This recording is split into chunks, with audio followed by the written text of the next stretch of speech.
June 6, 1944. On this day, the greatest amphibious invasion ever attempted stormed the shores of France. Over 150,000 soldiers crossed the English Channel into the jaws of death. This is the story of D-Day, told as it happened. For years, Hitler's armies had dominated Europe. But by 1944, the Allies were ready to strike back. The mission: liberate France and open a Western front. The operation's codename, Operation Overlord. General Dwight D. Eisenhower was chosen to command. He faced impossible odds: cross 100 miles of open sea, land on 5 heavily defended beaches, defeat the German Atlantic Wall. Secrecy was absolute. The world's fate depended on it. The deception worked. Hitler expected the attack at Calais, not Normandy. You are about to embark upon the great crusade, toward which we have striven these many months. The night of June 5th was restless. Winds whipped the channel. Waves rose high. The invasion had already been postponed once. Eisenhower's decision hung heavy. Go. After a tense weather report from Group Captain James Stagg, the order came. Okay, let's go. Just after midnight, 24,000 paratroopers from the U.S. 101st and 82nd Airborne and the British 6th Airborne took to the skies. Their mission: seize bridges, block roads, and sow confusion behind enemy lines. Wind scattered the drops. Many landed miles off course, some in flooded fields, others under enemy fire. Yet, through chaos, small groups fought on, cutting wires, capturing crossroads, and delaying reinforcements. At dawn, the invasion began. 5,000 ships, the largest armada ever assembled, moved across the channel. Their destination: 5 beaches, each with its own story of courage and blood.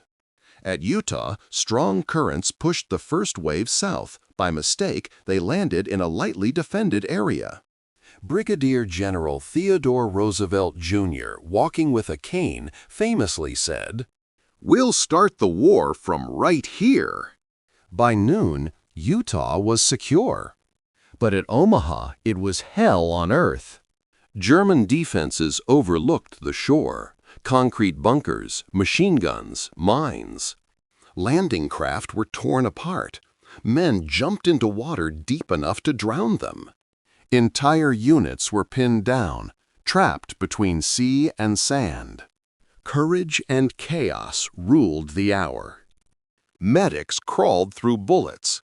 Engineers blew holes in wire. And slowly, painfully, they gained ground. By the end of the day, Omaha was theirs, but at a cost of over 2,000 American lives. To the east, British and Canadian forces fought through mines and sniper fire. At Gold, tanks cleared defenses and moved inland. At Juno, Canadians met fierce resistance, yet advanced farther than any other force that day. At Sword, British troops linked with airborne units, securing vital bridges near Caen. By nightfall, the Allies had established a tenuous foothold.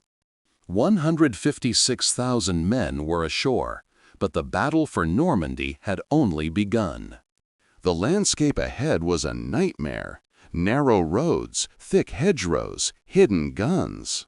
For weeks, fighting was fierce, village by village, field by field. The people of Normandy paid a terrible price: towns reduced to rubble, thousands of civilians killed. But the Allies pressed on, determined to break through to the open countryside. By late June, the beaches were united. By July, Caen and Cherbourg were liberated. and by August the Allies had broken out, racing across France toward Paris. D-Day had been a triumph of courage, strategy, and sacrifice. It marked the beginning of the end for Nazi domination in Europe. Within 11 months, Hitler's empire would collapse.